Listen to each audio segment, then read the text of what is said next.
السلام علیکم ورحمۃ اللہ وبرکاتہ۔ بسم اللہ الرحمن الرحیم، الحمد للہ رب العالمین، والصلاة والسلام علی اشرف الانبیاء وسید المرسلین، نبینا محمد وعلی آلہ واصحابہ اجمعین، اما بعد۔ قال الامام ابن تیمیہ رحمہ اللہ تعالی فی کتابہ الفتوى الحموية الكبرى يقول: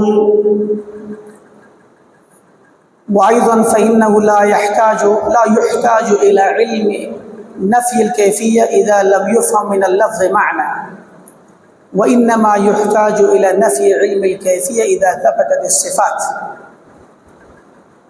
اللهم اغفر لنا ولجميع الحاضرين، واغفر لوالدينا ومشايخنا واساتذتنا ومن اوصانا، واغفر للمسلمين والمسلمات الاحياء منهم والاموات۔ ہمارا درس چل رہا ہے فتویٰ حمویہ کتاب میں امام ابن تیمیہ رحمۃ اللہ علیہ نے سلف کے عقیدے کو بیان کرنے کے بعد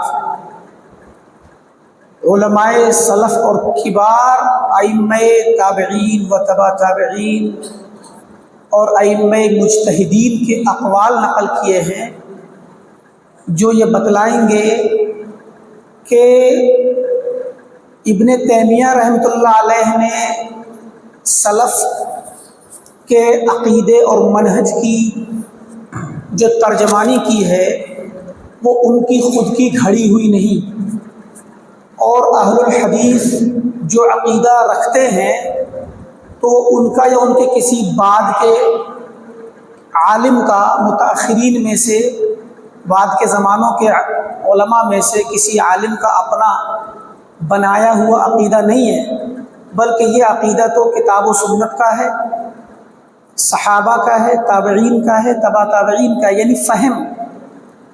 یہاں اس کتاب سے آپ کو پتہ چلے گا کہ فہم سلف کیا چیز ہے۔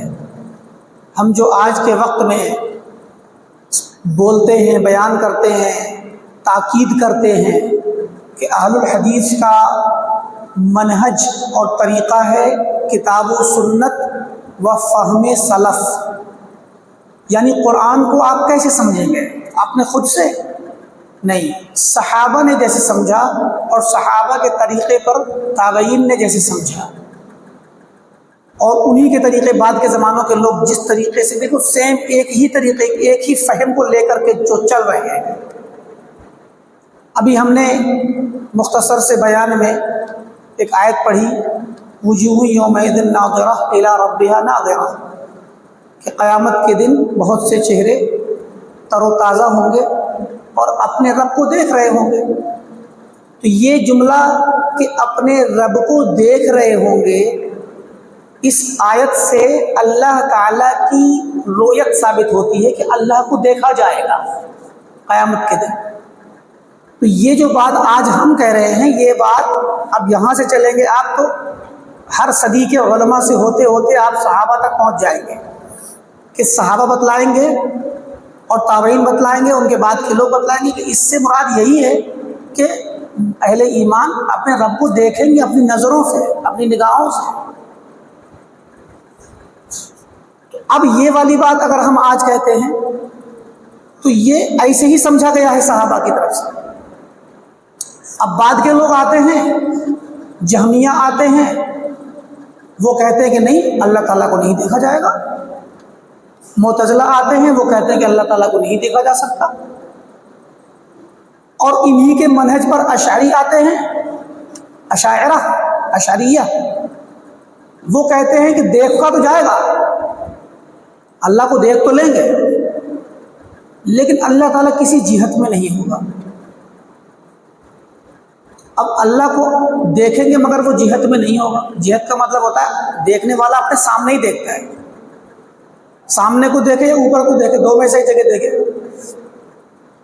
تو دیکھنے والے کے سامنے ہونا یہ جہت ہے، ڈائریکشن ہے، اوپر ہونا وہ بھی جہت ہے۔ اور اہل سنت کا اجماعی عقیدہ ہے کہ اللہ تعالیٰ کو اوپر دیکھیں گے، اوپر کو ہوگا تو دیکھیں گے۔ تو اشعری لوگ کہتے ہیں کہ جہت میں نہیں ہوگا، ماتریدیہ کہتے ہیں کہ جہت میں نہیں ہوگا، دیوبندیوں کے کبار ائمہ، دیوبند سے پہلے سمرقند کے علماء ہیں۔ اب آپ رویت کو ثابت کر رہے ہیں، جہت کا انکار کر رہے ہیں، تو بھائی جہت کا انکار کریں گے تو رویت کیسے ثابت ہو؟ کہاں دیکھیں گے؟ دل کے اندر؟ دل میں دیکھیں گے سامنے تو ہوگا نہیں، نہ اوپر ہوگا، کہاں ہوگا؟ اب یہ جو میننگ نکالا آپ نے، یہ صحابہ کے عقیدے کے خلاف ہے، تابعین کے عقیدے کے خلاف ہے۔ تو یہ کتاب بتلا رہی ہے کہ صحابہ اور تابعین کا عقیدہ اور منہج، طریقہ فہم یہ تھا کہ قرآن کے لفظوں سے جیسا میننگ نکل کے آ رہا ہے ویسے ہی سمجھنا، اور یہ بات خلاصے کے طور پہ ہے، ورنہ یہ الفاظ اسی طرح کے صحابہ سے، تابعین سے اور بعد کے اماموں سے منقول ہیں۔ وہی کام اب یہاں اپنی کتاب میں کر رہے ہیں کہ عقیدہ اور منہج بیان کر دیا پیچھے، اور اب علماء کے، ائمہ کے، تابعین کے، ائمہ تابعین، ائمہ تبع تابعین کے اقوال اور ان کے لفظوں کو نقل کر رہے ہیں تاکہ ان کے لفظوں سے پتہ چل سکے کہ ان کا منہج یہی تھا۔ آج پچھلے ہفتے کے درس میں یہ بات آئی تھی کہ سلف نے کہا، ائمہ تبع تابعین نے کہا اور تابعین نے کہا کہ قرآن و حدیث میں جہاں بھی اللہ تعالیٰ کی صفات کے متعلق کوئی لفظ آئے، قرآن کی آیت ہو یا حدیث نبوی ہو، تو فرمایا ان کو امر روحا کما جاءت، جیسے یہ لفظ آئے ہیں ویسے ہی گزار دو، بلا کیفیت بیان نہ کرو، بغیر کسی کیفیت کے گزار دو۔ ماتریدیوں نے اور اشعریوں نے اس لفظ سے اپنے باطل مذہب پر دلیل پکڑی، کہتے ہیں کہ سلف کا مذہب تھا کہ لفظوں کو پڑھ لو، میننگ نہ سمجھو، جیسا آیا ویسے گزار دو اور کیفیت نہ جانو۔ یہ باطل میننگ ہے۔ ابن تیمیہ یہاں نقل بتلا رہے ہیں کہ اگر سلف کا مقصد یہ ہوتا کہ ورڈ پڑھ لو، میننگ کو نہ سمجھو، تو بلا کیف کہنے کی ضرورت نہیں تھی، اس لیے کہ لفظ میں تو کوئی کیفیت ہوتی ہی نہیں ہے۔ ابھی کوئی اردو کا لفظ ہو، کسی اور زبان کا لفظ ہو، خاص کر وہ زبان جو آپ نہیں سمجھتے، تو اس زبان کے کسی جملے کو آپ اگر کوئی آپ اس کو کہلوائے اور آپ دہرا دیں تو وہ یہ کہے گا کہ بھائی یہ جو لفظ ہے اس کی کیفیت، اس میں کیفیت کو عقیدہ مت رکھنا۔ تو آپ تو کہیں گے بھائی مجھے میننگ سمجھ نہیں آتا تو میں کیفیت کے بارے میں کیا پڑھوں گا؟ تو جب میں میننگ نہ جانتا ہوں نہ مجھے سمجھ آتا ہے تو کیفیت کا تو سوال ہی نہیں ہوتا۔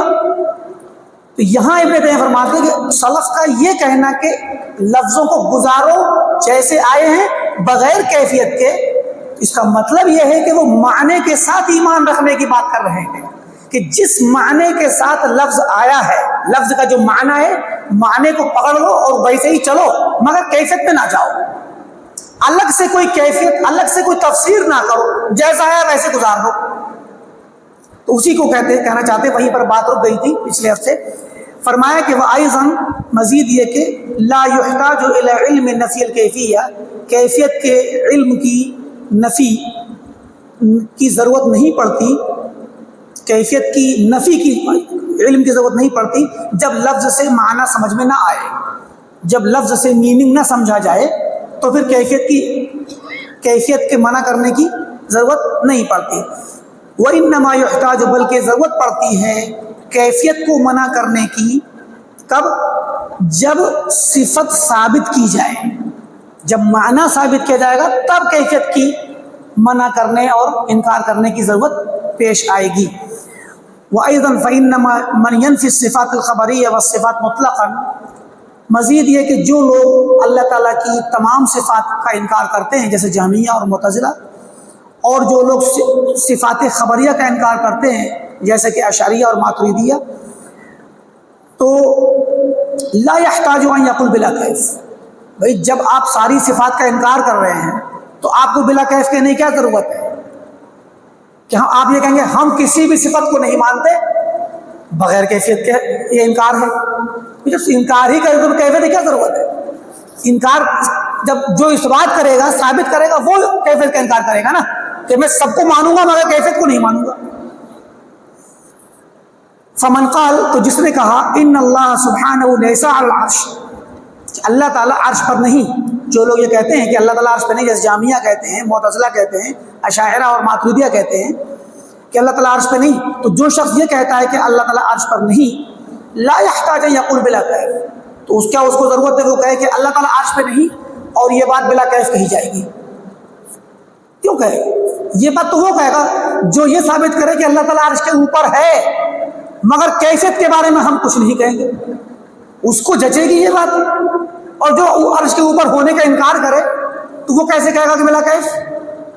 بغیر کیفیت کے کیسے کر کے کیفیت کا انکار کرے گا؟ آپ سرے سے صفت ہی کا انکار کر رہے ہیں. تو کہتے ہیں فَلَوْ كَانَ مَذْهَبُ السَّلَفِ، لہذا اگر سلف کا مذہب ہوتا نفی الصفات فی نفس الامر، تمام صفات کی نفی کر دینا ہی سلف کا مذہب ہوتا، لما قالوا بلا کیف، تو وہ بلا کیف نہ کہتے.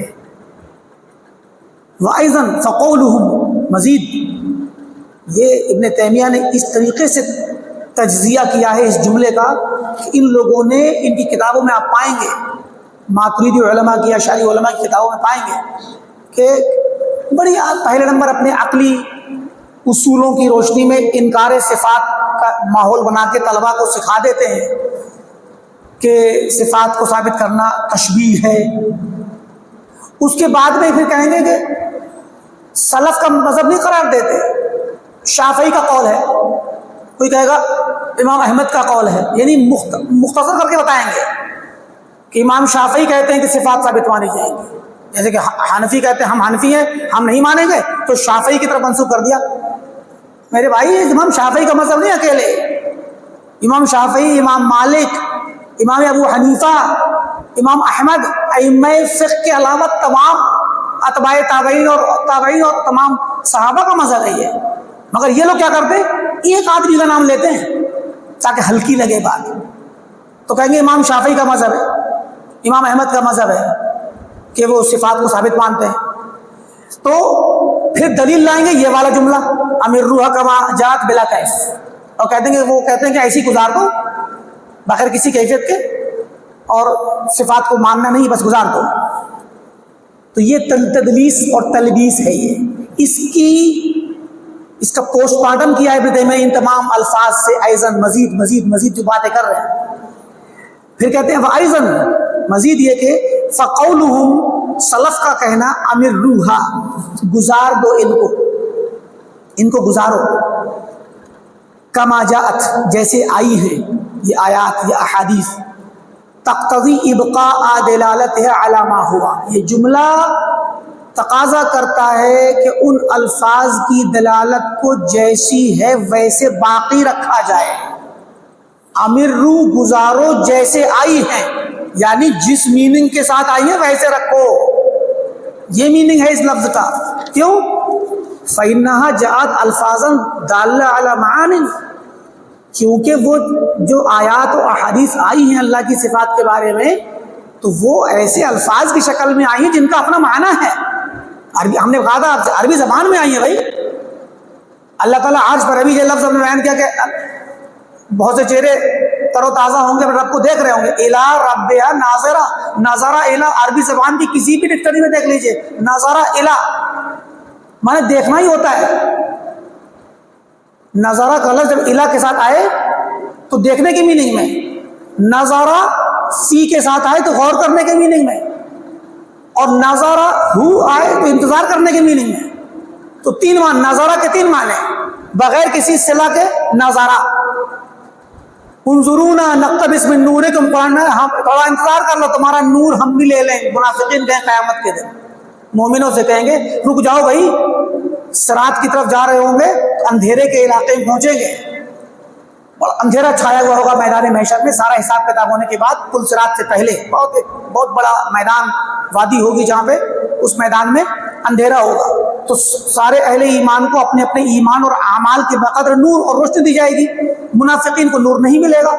تو جب مومنوں کو نور اور روشنی ملے گی تو مومن چل رہے ہوں گے تو منافق کہیں گے انظرونا، رکو رکو انتظار کرو ہمارا، نقتبس من نورکم، ہم بھی تھوڑی روشنی تم سے لے لے.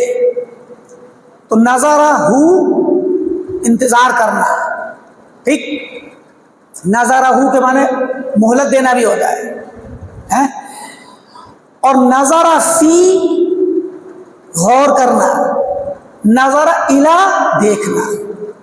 عربی زبان کی کسی ڈکشنری میں دیکھ لیجیے, جاہلیت کے اشعار میں بھی دیکھ لیجیے, زمانے جاہلیت کے اور زمانے نبوت کے کلام میں دیکھ لیجیے, اور آج کے زمانے میں دیکھ لیجیے. تو جب یہ آیت الا ربہا ناظرہ, الا ربہا ناظرہ, تینوں چاروں الفاظ عربی زبان کے مشہور الفاظ ہیں, اور سب کا عربی زبان کے دوسری جگہوں پر جو میننگ ہوتا ہے وہی میننگ یہاں ہوگا. تو کہتے ہیں یہ جو آیت آئی ہے ایسے الفاظ میں آئی ہے جو معانی پر دلالت کرتے ہیں, بغیر معنی کے الفاظ نہیں آئے, ایسے الفاظ آئے جن کا اپنا معنی ہے یہاں بھی, اور اس کے علاوہ اہل عرب کے کلام میں کہیں بھی استعمال کریں وہاں اس کا ان الفاظ کا میننگ ہوتا ہے. فَلَوْ كَانَتْ دَلَالَتُهَا مُنْتَفِيَةً, تو اگر ان الفاظ کی دلالت نہ مانی جاتی اور ختم ہوتی, بغیر دلالت کے آتے یہ الفاظ, بغیر معانی کے آتے, لَكَانَ الْوَاجِبَ أَن يُقَالَ, تب تو پھر یہ کہا جاتا واجبی طور پہ, اَمِرُّوا لَفْظَهَا, ان کے لفظوں کو گزارو, ان آیتوں کے لفظوں کو ایسے ہی گزار دو, لفظ ہی آئے ہیں بغیر معنی کے آئیں, کیا کیا جائے, تو لفظوں کو پڑھ دو ایسے سمجھ میں آئے نہ آئے, یہ کہا جاتا. مع اعتقاد ان المفہوم من غیر مراد, اور یہ بھی کہا جاتا کہ ان لفظوں کو گزارو یہ اعتقاد رکھتے ہوئے کہ ان کا جو معنی ہے وہ مراد نہیں, باقاعدہ یہ کہا جاتا. سلف یہ کہتے کہ بھائی دیکھو ان آیتوں کے اندر جو الفاظ کا معنی ہے, جو صفت ثابت ہو رہی ہے, تو چونکہ یہ مفہوم مقصود نہیں ہے تو کہتے لفظوں کو گزارو, ان میں پائے جانے والے معنی کا اعتقاد نہ رکھو. او امروا لفظہا, یا یہ کہا جاتا کہ ان کے لفظوں کو گزارو مع اعتقاد ان اللہ لا یوصف بما دلت علیہ حقیقہ, ساتھ میں یہ عقیدہ رکھو کہ ان لفظوں کا جو میننگ نکل رہا ہے وہ اللہ کی صفت نہیں ہے, ایسے کہا جاتا. تب جا کے بندہ ہوشیار ہوتا. یہ کیا مطلب کہا گیا کہ امروا کا مطلب جیسا آیا ویسے گزارو, تو اس کا مطلب تو یہ ہے کہ جس میننگ کے ساتھ آیا اسی میننگ کے ساتھ مانو. وَحِينَئِذٍ فَلَا يَكُونُ قَدْ أُمِرَتْ كَمَا جَاءَتْ, اور ایسی صورت میں پھر وہ جیسے آئے تھے ویسے نہیں گزارے جاتے, ویسے گزارے ہوئے نہیں ٹھہرتے جیسے آئے تھے, کیونکہ جب میننگ مراد نہیں لے جاتا تو یہ کہا جاتا کہ لفظوں کو گزارو اور اس میں جو معنی ہے اس کا اعتقاد مت رکھو, اس سے اللہ کی صفت ثابت نہ کرو. تو جب یہ والا جملہ بولا جاتا تو پھر کیا یہ کہہ سکتے تھے پھر کہ جیسا لفظ آیا ویسے گزار دیا؟ نہیں, کیونکہ میننگ تو مانا نہیں ہم نے, تو پھر ویسے کہاں گزارا؟ جب میننگ نہیں مانا تو ویسے کہاں گزارا جیسے آیا تھا؟ جس میننگ کو لے کے لفظ آیا تھا اس میننگ کو آپ نے مانا نہیں, تو کیسے کہیں گے آپ نے جیسا آیا تھا ویسے گزار دیا؟ بات سمجھ آ رہی ہے نا؟ جب آپ نے وہی لفظ پڑھ تو دیا لیکن میننگ نہیں مانا, تو آپ یہ نہیں کہہ سکتے کہ میں نے جیسے آیا تھا ویسے گزارا, بلکہ آپ یہ کہیں گے کہ میں نے لفظ تو گزارا, میننگ کو روک لیا, میننگ کا انکار کر دیا. آپ یہ کہیں گے وَلَا يُقَالُ حِينَئِذٍ بِلَا كَيْفٍ, اور پھر بلا کیف کہنے کوئی میننگ ہی نہیں رہے گا. اِذْ نَفْيُ الْكَيْفِ عَمَّا لَيْسَ بِثَابِتٍ لَغْوٌ مِنَ الْقَوْلِ, کیونکہ کیفیت کی نفی کرنا ایسی چیز ہے جو ثابت ہی نہیں, لغو بات ہے.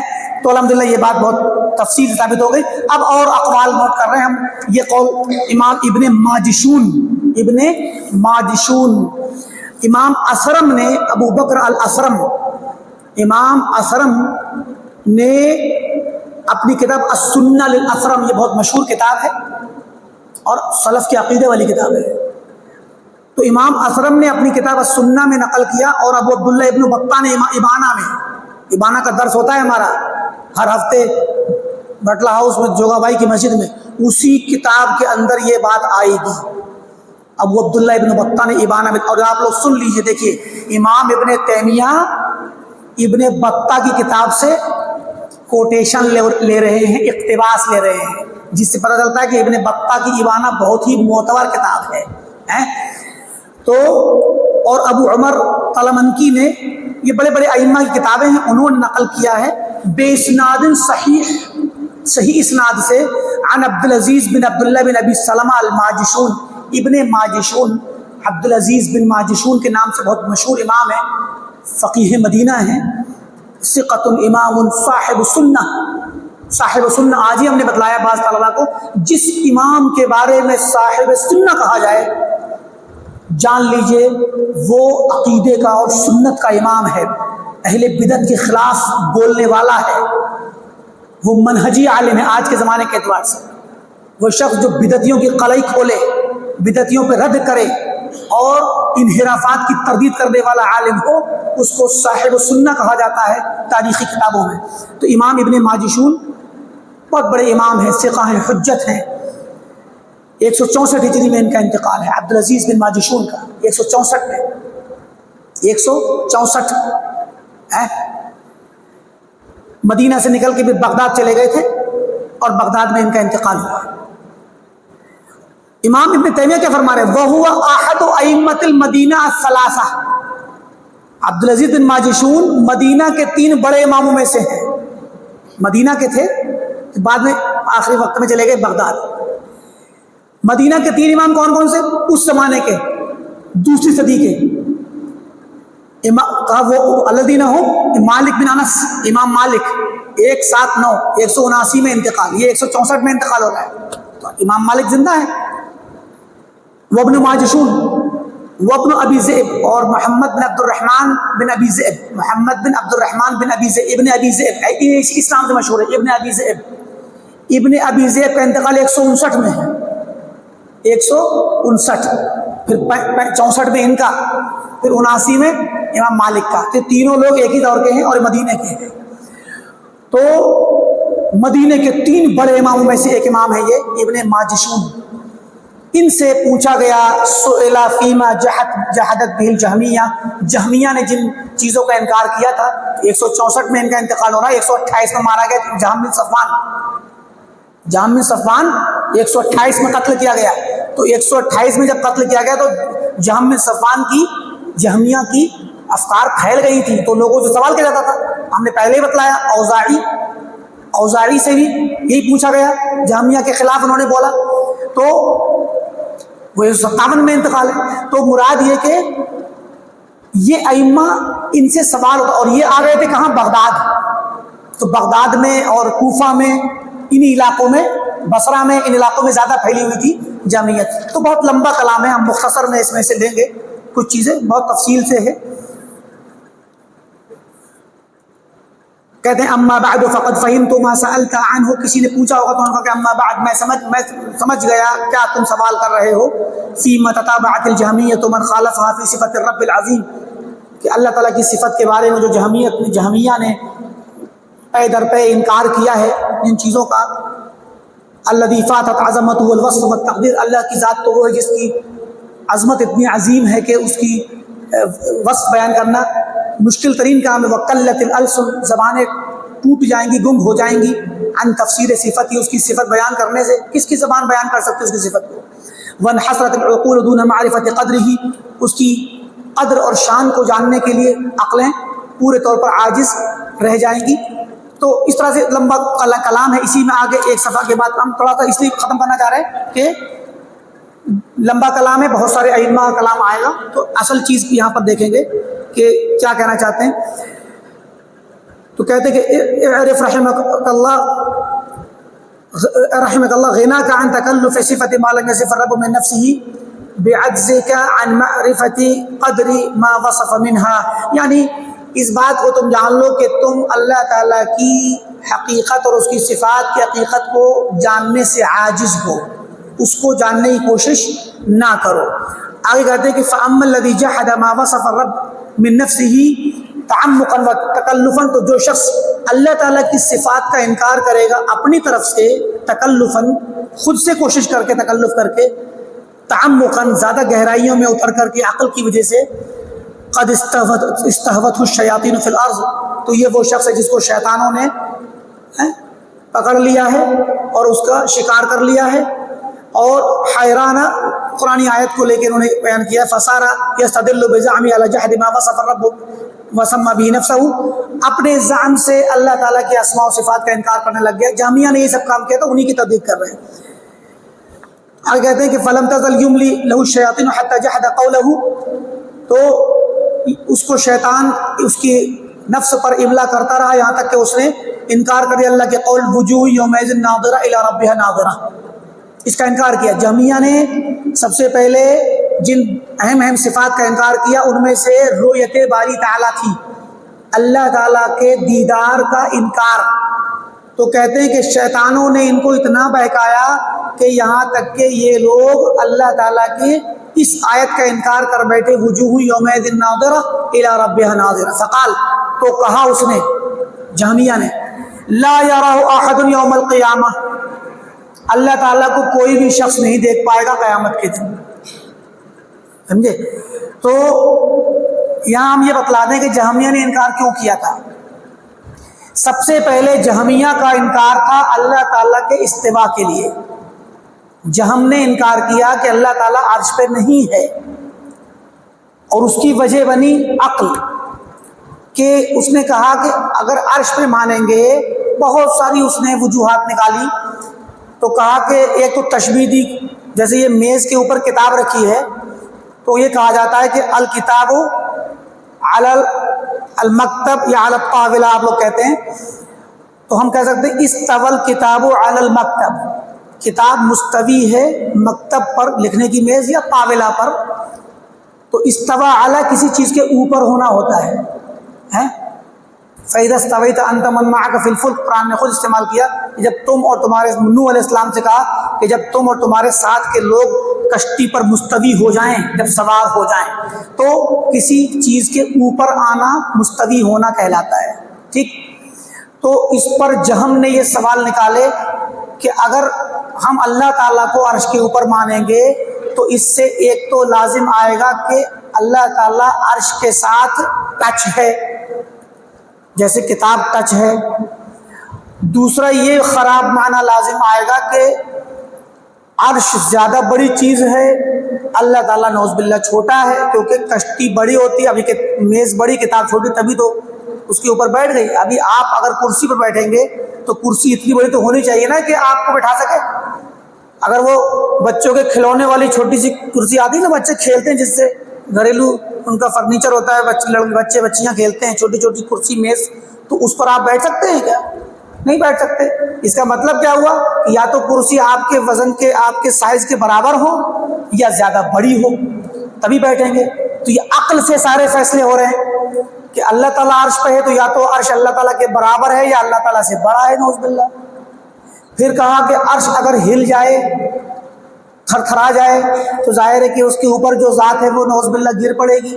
ویسے ہی جیسے کہ اگر کشتی پانی میں ڈاوا ڈول ہو جائے تو پوری پلٹ جاتی ہے، سارے لوگ گر جاتے ہیں.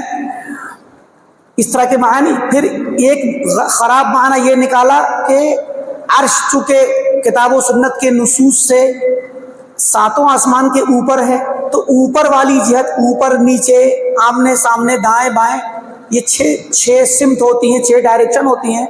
تو کہا کہ اللہ کو اگر آپ نے اوپر کہا تو یہ اوپر کی جہت جو ہوتی ہے یہ جہت ہوتی ہے، اور جہت جو ہوتی ہے جو بھی چیز اس میں ہو اس کو گھیرے ہوتی ہے.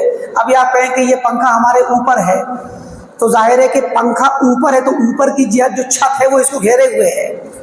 سمجھے کہ نہیں؟ تو اس طریقے سے کوئی بھی جہت جو چیز اس میں ہوتی ہے اس کو گھیرے ہوتی ہے. تو کہا اگر آپ اللہ تعالیٰ کو اوپر کہیں گے تو اللہ تعالیٰ کو گویا اوپر کی جہت گھیر لے گی، اور اللہ کو اوپر کی جہت گھیر لے گی تو یہ اللہ تعالیٰ کی شان کے خلاف ہے کہ کوئی چیز اس کو گھیرے، احاطہ کرے.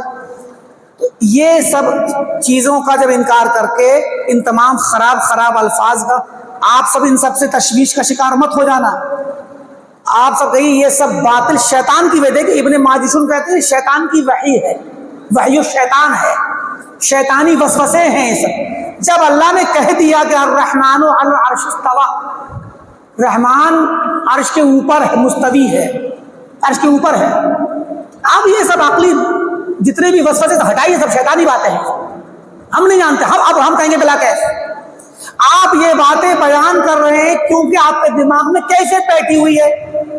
آپ انسان کے کشتی پر بیٹھنے، سامان کے میز کے اوپر رکھنے یا انسان کے جانور کے اوپر پیٹھ پر بیٹھنے کو دماغ میں رکھ کر کے اللہ تعالیٰ کے استوا کو سوچ رہے ہیں، تو آپ پہلے ہی تشبیہ دے رہے ہیں اللہ تعالیٰ کو انسان سے اور مخلوق سے.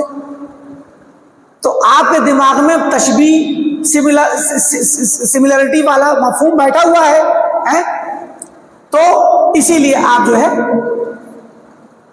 اس کو ویسے سوچ کے وہی خدشے آپ کو آ رہے جو انسان کے لیے ہوتے ہیں. تو یہ سب آپ کی سوچ ہی غلط ہے. لہذا آپ سیدھے کہیے ہم نہیں جانتے، اللہ نے خبر دی کہ وہ عرش کے اوپر ہے، ہم اتنا مانیں گے بلا کیف. ہم کیفیت نہیں جانتے، نہ اللہ نے ہمیں کیفیت بتلائی ہے. چلیے، تو جب یہ کہا کہ جہت والی بات کو جب کہا تو جہت کا انکار کیا جامعہ نے جہت کا انکار کیا. اور جامعہ نے کہا اللہ تعالیٰ کو اوپر والا کہنا جائز نہیں، اوپر والا کہنا جائز نہیں، اللہ تعالیٰ ہر جگہ ہے. یہ جملہ کس نے کہا؟ جامعہ نے. تو جب اللہ تعالیٰ کے لیے اوپر کا انکار کریں گے تو پھر کہاں کا ثبوت لائیں گے؟ بھائی نیچے ہے تو نیچے بھی تو جہت ہے، سامنے ہے یہ بھی جہت ہے، پیچھے ہے یہ بھی جہت ہے، دائیں ہے یہ بھی جہت ہے، بائیں. اوپر کا انکار کریں گے تو ہر تمام جہات کا انکار کرنا پڑے گا، کیونکہ ایک کا انکار کر کے دوسرا ثابت نہیں کر سکتے آپ. تو جب تمام جہات کا انکار کر دیں گے تو پھر اللہ تعالیٰ کہاں پر ثابت کرے؟ کہاں ہے؟ آٹومیٹک کہنا پڑے گا کہ ہر جگہ ہے. تو یہ عقیدہ دراصل جہم بن صفوان کا کھڑا ہوا ہے، جہمیہ کا، کہ اللہ تعالیٰ اوپر نہیں ہر جگہ ہے، اللہ تعالیٰ عرش پر نہیں ہر جگہ ہے. تو جب یہ والا عقیدہ کھڑا تو اس کے نتیجے میں ہر اس بات کا انکار کیا جس سے اللہ تعالیٰ کے کسی جہت میں ہونے کا ثبوت ملتا ہو. تو جہمیہ نے جب جہت کا انکار کیا تو ساتھ میں رویت باری تعالیٰ کا بھی انکار کرنا پڑا، کیونکہ دیکھنے کے لیے ہم جب اللہ کو دیکھیں گے ہم تو جہت میں ہیں نا، اس کا تو انکار کوئی نہیں کرتا. بھائی آپ میرے سامنے بیٹھے، میں آپ کے سامنے بیٹھا ہوں، کچھ دائیں طرف بیٹھے کچھ بائیں طرف بیٹھے، مسجد کا ممبر ہمارے پیچھے ہے. تو یہ ساری چیزیں انسان تو جہت میں ہوتا ہی ہے کسی نہ کسی جہت میں. تو دیکھنے والے جب اللہ کو دیکھیں گے تو وہ تو خود کسی نہ کسی جہت میں ہیں ہی، تو ظاہر آٹومیٹکلی اللہ تعالیٰ ان کی جہت کے بالمقابل کسی جہت میں ہوگا. تو جہمیہ بہت عقل مند تھے، یہ جان لیجیے آپ، بہت عقل مند تھے عقلی طور پہ. بھائی انہوں نے نصوص کو چھوڑ کر کے اپنی عقل پر اعتماد کیا، تو اس لیے انہوں نے یہ باتیں کہی. تو جہمیہ نے کہا کہ جب ہم جہت کا انکار کرتے ہیں اوپر کا تو پھر رویت کا بھی انکار کریں گے. اسی لیے شیخ الاسلام ابن تیمیہ نے اپنی دوسری کتابوں میں نقل کیا، علامہ ابن ابی العز نے تحاویہ کی شرح میں اس بات کو نقل کیا کہ وَلَا يَتِمُّ إِنْكَارُ الْجِهَةِ إِلَّا بِإِنْكَارِ الرُّؤْيَا. جہت کا جو لوگ انکار کرتے ہیں کہ اللہ تعالیٰ اوپر نہیں، یہ انکار اس وقت تک مکمل ہو ہی نہیں سکتا جب تک کہ آپ اللہ کی رویت کا انکار نہ کر دیں. اور کہتے ہیں اسی لیے جہمیہ نے دونوں چیزوں کا انکار کیا ہے. مگر ہمارے دیوبندی اور بریلوی بھائی اور علماء اور ان کے پوروج اور ان کے آباء و اجداد جو ماتریدی اور اشعری علماء ہیں، ماتریدی اور اشعری علماء کو اہل علم کہتے ہیں کہ یہ کچھ عقل نہیں ان کے پاس، ان کے بالمقابل جامعہ کے اشعریوں نے اور ماتریدی علماء نے اللہ تعالیٰ کی جہت کا انکار کیا ہے. کہتے جہت میں نہیں ہے، یہ بات تو آپ جانتے ہیں. پہلے وہ کہتے اللہ تعالیٰ ہر جگہ ہے، اوپر کا انکار کرتے ہیں، لیکن رویت کو ثابت کیا ہے. کہتے اللہ تعالیٰ کو دیکھا جائے قیامت کے دن. کیونکہ اشعری اور ماتریدی فرقہ دراصل معتزلہ کے خلاف مناظرہ کرنے کی وجہ سے وجود میں آیا، تاریخ ہے اس کی ایک. اور معتزلہ جہمیہ کے طریقے پر انکار کرتے تھے رویت باری تعالیٰ کا، قیامت کے دن اللہ تعالیٰ کو دیکھنے کا انکار کرتے تھے. تو انہوں نے ہر اس مسئلے میں معتزلہ کی مخالفت کی جس سے وہ مشہور تھے. تو کہا کہ اللہ کو دیکھا جائے گا قیامت کے دن. تو لوگوں نے کہا کہ جب آپ دیکھنے کی بات کرتے ہو کہ اللہ تعالیٰ کو قیامت کو دیکھا جائے گا تو کہیں نہ کسی جہت میں تو ہوگا. تو اشاعرہ نے کیا کہا؟ دیکھا تو جائے گا مگر وہ جہت میں نہیں ہوگا، مگر اللہ تعالیٰ کسی جہت میں نہیں ہوگا. تو اہل علم نے کہا کہ یہ بات عقل سے پیدل انسان کہے گا کہ بھئی آپ کسی چیز کو دیکھیں گے تو مگر وہ آپ کے مقابلے میں کسی جہت میں نہیں ہوگی، کہاں ہوگی؟ سمجھے کہ نہیں؟ تو اسی لیے یہ سب سے زیادہ خراب بات ان لوگوں کی آئی کہ ایک دونوں کشتیوں پر سوار ہیں۔ ایک کشتی اہل سنت کی جو کتاب و سنت کے نصوص سے ثابت ہو رہا ہے کہ اللہ کو دیکھا جائے گا، تو آپ ایک طرف سنت کے طریقے پر بھی اللہ کی رویت کو ثابت کر رہے ہیں اور دوسری طرف جہمیہ کے طریقے پر جہت کا انکار کرتے ہیں آپ۔ تو آپ یا تو دونوں کا انکار کیجئے جیسے جہمیہ نے کیا، یا دونوں کا اقرار کیجئے جیسے کہ اہل الحدیث نے کیا۔ بات سمجھ آ گئی کہ نہیں آئی؟ تو کہتے ہیں کہ وجوہ یومئذ ناظرہ، اس کا انکار کر دیا جہمیہ نے۔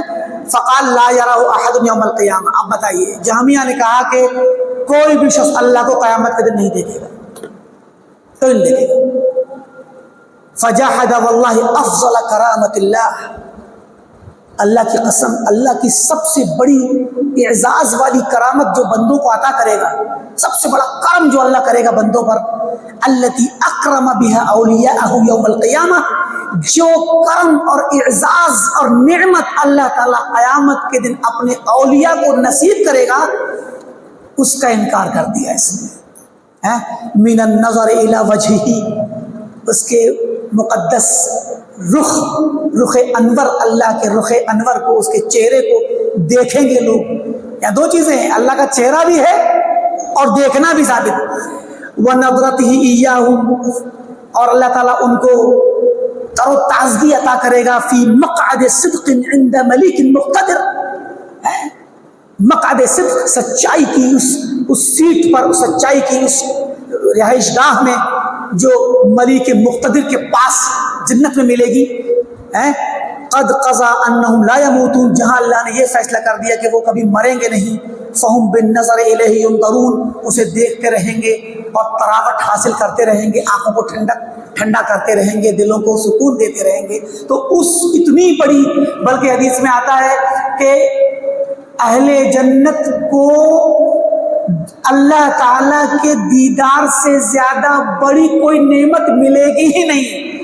جنتی جنت کی تمام نعمتوں کو لینے کے بعد، کھانے پینے عیش و آرام کے بعد کہیں گے یہ ہیچ ہے ہمارے لیے، جو احساس، جو خوش نصیبی کا احساس، جو خوشی کا احساس اللہ کو دیکھ کر کے ہوگا، اس سے بڑی کوئی نعمت نہیں ہوگی اہل جنت کے لیے۔ اتنی بڑی نعمت کا انکار کیا اس ظالم جہن نے اور جہمیہ نے اور ان کے ماننے والے، ان کے وارثین اشعری اور ماتریدی لوگوں نے۔ اعلان قال وربما جحد رؤیت اللہ یوم القیامہ اقامت للحجہ افضل، خیر بہت لمبا قول ہے، وقت کافی ہو گیا۔ یہاں پر کہتے ہیں کہ والمسلمون قالوا یا رسول اللہ، اہل اسلام نے کہا مسلمانوں کا، یا رسول اللہ هل نرى ربنا یوم القیامہ، کیا ہم قیامت کے دن اپنے رب کو دیکھیں گے؟ فرمایا، اللہ کے رسول نے کیا فرمایا؟ هل تطارون فی الشمس دلسدونها سحاب، کبھی سورج کو دیکھنے میں ایک دوسرے کو دھکا مکی کرتے ہو اگر کوئی بادل نہ ہو، کوئی تکلیف محسوس کرتے ہو؟ قالوا لا۔ پھر فرمایا فهل تضارون فی القمر لیلۃ البدر، 14ویں کا چاند جب نکلتا ہے، پورا چاند، مکمل چاند، اور لیس دونہ سحاب، اور کوئی وہاں اس کے سامنے تمہاری درمیان اور چاند کے درمیان بادل نہ ہو، تو کیا 14ویں کو چاند کو دیکھنے میں ایک دوسرے کو ہٹا کے مشقت محسوس کرتے ہو؟ قالوا لا۔ قال فإنکم ترون ربکم کذلک، ایسے ہی تم بھی اپنے رب کو دیکھو گے، تم اپنے رب کو ایسے ہی دیکھو گے۔ یہاں پر ایک بات جان لیں کہ اللہ تعالیٰ کو دیکھنا اور چاند کو دیکھنا، یہ اللہ تعالیٰ کی تشبیہ چاند سے تشبیہ نہیں دی گئی، اللہ کی تشبیہ سورج سے نہیں دی گئی، بلکہ یہاں تشبیہ الرؤیا بالرؤیا ہے۔ دنیا میں چاند کو دیکھنا بغیر بادل کے یا سورج کو دیکھنا بغیر بادل کے جتنی آسانی سے میسر آتا ہے یہ دیکھنا، ہمارا دیکھنا، ہماری آنکھوں کو جتنی آسانی سے یہ چاند اور سورج نظر آ جاتے ہیں بغیر بادل کے، اتنی ہی آسانی سے اللہ نظر آئے گا ہمیں قیامت کے دن بغیر مشقت کے۔ تو ہمارے دیکھنے کو دنیا میں چاند اور سورج کے لیے اور اللہ کے لیے ہمارے دیکھنے کو تشبیہ دی گئی ہے، نہ کہ اللہ کی تشبیہ چاند سے، ٹھیک ہے، اور سورج سے۔ تو اللہ کی تشبیہ نہیں دی گئی، بلکہ دیکھنے کی جو پروسیجر ہے، دیکھنے کا جو عمل ہے دنیا میں چاند اور سورج کے لیے، آسانی والا، اسی طریقے سے آسانی کے ساتھ قیامت کے دن اللہ کو دیکھا جائے گا۔ تو چلیں یہیں پر رک جاتے ہیں، کافی لمبا ان کا کلام ہے۔ ان کے بعد فوراً امام ابو حنیفہ کا کلام آ رہا ہے۔ امام ابن تیمیہ نے ایسی حجت قائم کی ہے ان ماتریدیوں کے خلاف اور اشعریوں کے خلاف کہ یہ بھاگ نہیں سکتے کہیں، کہ تمہارے امام جن کو تم اس بڑا مقام دیتے ہو انہوں نے کیا کہا ہے۔ امام ابو حنیفہ کا مذہب بھی یہی ہے جو صحابہ کا ہے، جو اہل الحدیث کا ہے، کہ اللہ تعالیٰ کی تمام صفات کو ثابت مانا جائے گا اور ان میں تعویل نہیں کی جائے گی۔ ہم یہیں پر رک جاتے ہیں تاکہ لمبا کلام ہے۔ انشاءاللہ عید کے بعد باذن اللہ، چھٹی کے بعد جب آپ ہم لوٹیں گے تبھی انشاءاللہ درس ہوگا باذن اللہ۔ اللہ تعالیٰ ہم تمام کی حفاظت کرے اور ہم نے جو سنا ہے اس کو سیکھنے اور اس پر عمل کرنے اور اس کو اپنی زندگی میں نافذ کرنے اور اس کی طرف دعوت دینے کی توفیق دے، آمین۔ اور اس کے خلاف جو بھی عقائد ہیں، جو مناہج ہیں، ان کو جان کر کے ان کی تردید کرنے کی توفیق دے، آمین۔ والسلام علیکم ورحمۃ اللہ وبرکاتہ۔